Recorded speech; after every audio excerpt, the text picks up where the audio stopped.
Honorable Speaker, sir, thank you for allowing me to speak on the Union budget. I rise today not just as a critic of this budget, but as a concerned citizen and a Member of Parliament representing Karnataka's Davangere Lok Sabha constituency.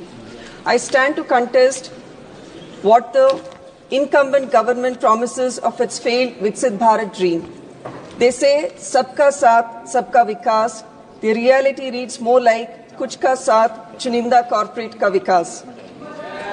This government boasts of economic growth. Let me put out some shivering facts to the ears of our Treasury bench. The Honourable Finance Minister says she has heard the voice of the middle class while rolling out changes in tax slabs. Let's be aware that only 6.68% of India's population filed income tax returns in 2023-24 fiscal year. India's population is around 142 crore. Which middle class is the Finance Minister talking about? What relief are you offering to the poor who live with less than rupees 100 a day?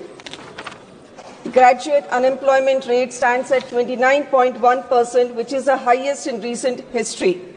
In general, the unemployment rate had even peaked to 9.2% in June 2024.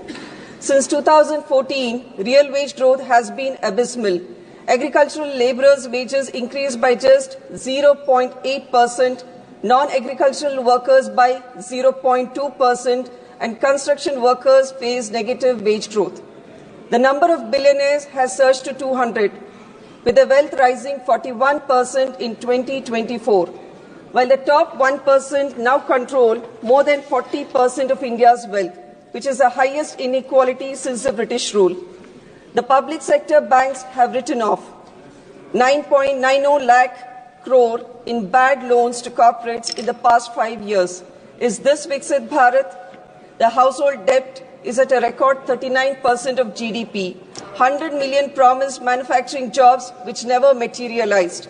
24 lakh SMEs units have shut down since 2015-16. The communal violence is at its peak.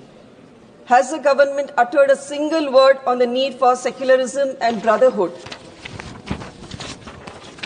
This is the state of Viksit Bharat we are living in. Vikas of Viksit Bharat is completely lost and nowhere to be seen. The gross injustice the NDA government has done to India cannot be washed off even if they take a dip in the holy Kumbh Mela.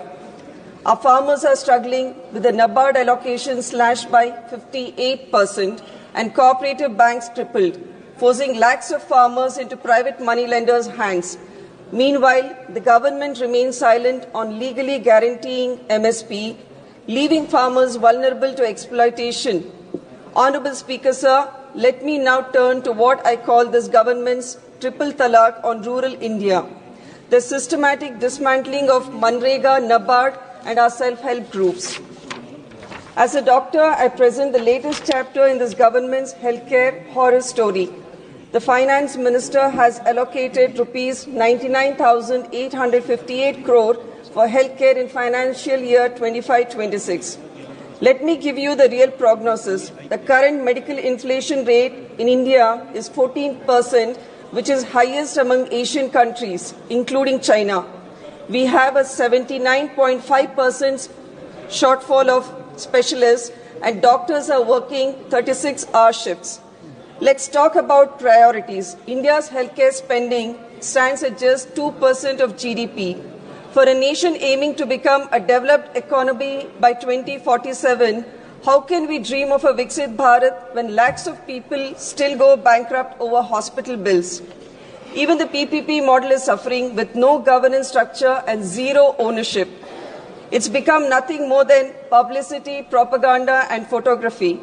As a medical professional, I can tell you this isn't universal health care, it's universal health care. So just 2 minutes. Speaker, sir, our constitution describes India as a union of states in Article 1. The idea of cooperative federalism is being systematically eroded by this government, and Karnataka is among the top contributors to the national economy.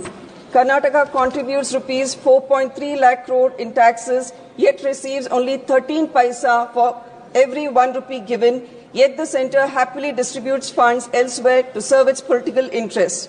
Despite these betrayals, Karnataka continues to lead by example, allocating rupees 52,000 crore for welfare schemes, which even the UNGA President Philomen Yang has hailed Karnataka's guarantee schemes for empowering women, endorsing them as a model for global adoption and future UN workshops. When injustice becomes law, resistance becomes our duty. This budget exposes the government's neglect, widening inequality, and failure to address the nation's pressing crisis. Deception cannot replace real governance, and empty rhetoric will not mask the hardships faced by millions. If accountability is ignored today, consequences will be unavoidable tomorrow. I would like to end my speech by quoting the great Kannada poet Sarvagna, which expresses the plight of Karnataka state at the hands of the centre.